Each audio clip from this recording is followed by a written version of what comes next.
Assalamu alaikum warahmatullahi wabarakatuh. Akkam jirtan obboleewwan kiyya nagaa qabdu jirtu alhamdulillah. Arallee viidiyoo haaraa qabadhee isinii dhufee jira. Viidiyoon irraa immoo waa'ee rifeensa keenya waa'ee qibaatiiti. Qibaatii akkamitti rifeensa keenya irratti fayyadamnu qabna ka jedhu inshallah isiniif ibsuu fi dheengadda rifeensa keenya viidiyoo dabre keessatti rifeensa keenya akkamitti akka dhiqachuu qabnu karaa kamiin dhiqachuu qabna jedhee isiniif dabarsee jira. Nami hin laaliyyoo jiraatan viidiyoof duuba deebi'aati ilaala. Inshallah isin fayyada xiqqollee ta'u sanarratti hedduun keessan gaafii na gaafattan rifeensa keenya wayita dhiqannee irraa kaane booda nu goggogaa qibaatii dibannee irratti dhiisuu qabna moo akkamii qibaatii ammoo yeroo dibannu rifeensa dhiqannee dura dibachuu qabna moo booda dibachuu qabna jettanii gaafii na gaafattanii gaafii sanarratti deebisiniif deebisuuf inshallah rifeensa keenya tokkoffaa irratti jalqaba haga hin dhiqne dura yoo waa dibne rifeensa keenya bareedaadha. Rifeensa keenya goggogaa isa goggogee jiru dhiquu mannaa jechuudha. Rifeensa isa goggogee dhiquu irra caalaa ka caalu qibaatii ta'ee yookaan ammoo wantuma adda addaa muuzii ta'ii abukaadoo ta'ii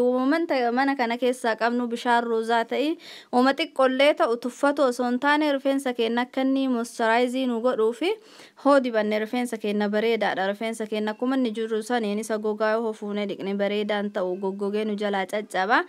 Qibaatii hoo ka ta'u ta'e qibaatii dibachuudhaaf fakkeenyaaf amma qibaatii hoo kasanii fudhadhu ta'e qibaatii kana yeroo dibdan qibaatii mana keessaa qabdan olive oilii ta'e zayitii zayituuna abukaadoo kokonaatii kama mana keessaa qabdan ka fayyadamtan kana jechuudha. Hoo gosa lama sadi qabaattan isa sansadeenuu walitti dabaltaniiti bakka takkatti walitti maktanii hoo dibattan sirriitti bareedaadha.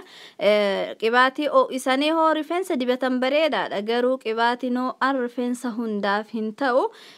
rifeensa heddurra yaalee arge waan ta'eef rifeensa garii qibaatiin ani hagumaa feeyyuu hin goggogsa yookaan ammoo in hooksisa akka rifeensi kun nam hooksisu taasisa. Nama gariif ammoo qibaatiin qorraan akkanaan diban rifeensa gadi hin seenuu faayidaa hin qabuu fi sun isinitu laala rifeensa keessan irratti akkaataa rifeensa keessanitti isinitu laala. Guyyaa tokkoffaarra xoo'istanii dibattanii hoo ani isiniin taane guyyaatti aanu qorraa dibattanii laaltanii hoo akkasitti ka isinii ta'u isinitu laala jechuudha. Rifeensa keessan akkaataa isaa isintu beeka waan ta'eef haala sanii rifeensa keessan qibaatii hoo dibattanii yeroo dibattan kan ammoo sirritti massaajii gootanii qibaatii sirritti obaaftan bareedaadha. Qibaatii dibattan san ammoo hagamta akka teennee ofirraa dhiqnaa ka jedhu ammallee gaafin na gaafattanii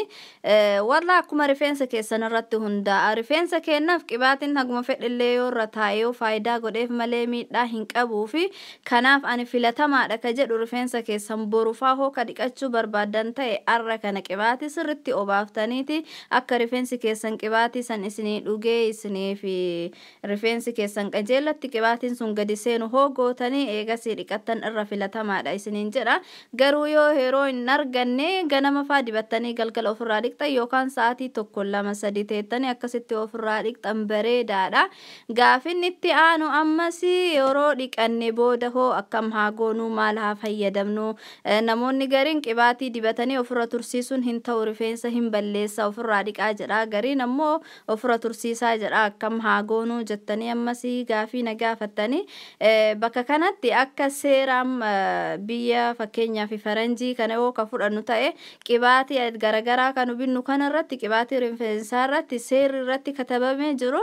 haga daqiiqaa murtaa'eeti ka ofirratti dibanii ofirraa dhiquu qaban jedha akka seeraatti jechuudha. Akka seera qibaatiitti hoo ka kaa'amu ka deemnu ta'e haga daqiiqaa haga murtaa'ee taa'ee ofirraa dhiquu qaba jedha. Garuu seerri sun rifeensa keenyaaf hin ta'u rifeensa warra Afrikaa Itoophiyaa kanaaf hin ta'u. Maaliif yoo jettan rifeensa amma fakkeenyaaf rifeensa warra faranjootaa kana jedhi rifeensi warra ammasii rifeensa warra Arabaa kanneen ka warra Hindii kunneenii fi rifeensi keenya tokkoo miti. Rifeensi keenya kun jajjabaadha kun jiddugaleessa kun laafaadha. Haguma fedheyyuu laafaallee yoo ta'e rifeensa keenyaa fi rifeensa warra faranjii ka Arabaa ka Hindii kunneen tokkoo miti. Akkaataan isaa addaan jira. Isaan qibaatii xiqqishuma dibatanii hoo jedhe rifeensi isaanii akka wanta fakkeenya yoo isinii kaase paastaa tokko paastaa bilcheessitanii hoo bilchinni isaa sun bakka taree jedhe walitti mamaxxanee walitti goggogaa miti walitti akka tokko mucuq jedha paastaa hojjettanii beeytan hin beeytanii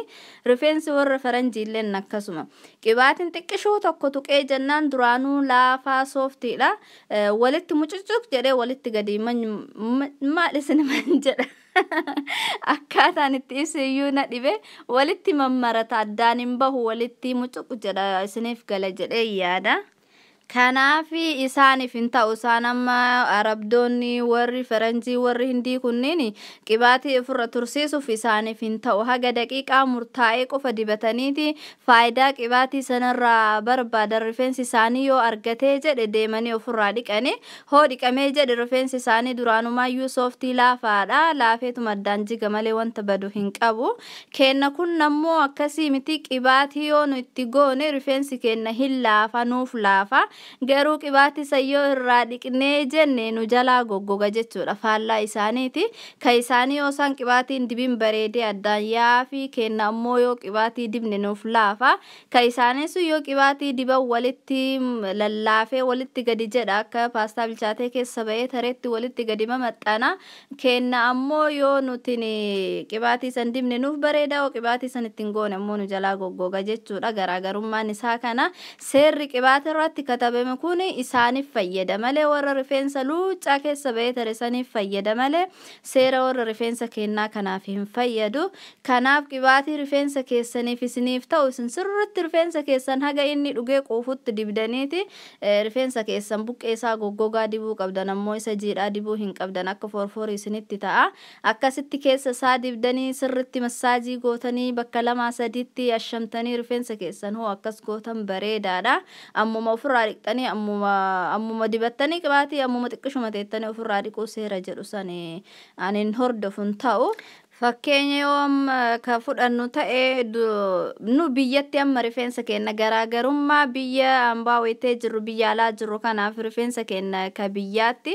biyyatti haawwanna kenna ta'e akkoowwan kenna warri nu duraa ta'e even nutis yeroo biyya jirru sani rifeensa kenna qibaatii faadibnee dhadhaa kana faadibnee guyyaa 2 teechifneeti ka ofirraa dhiqnu guyyaa jimaata galgalaa faa nu dibanii haawwanni kenna guyyaa qidaameef uhudii faattiin noollee guyyaa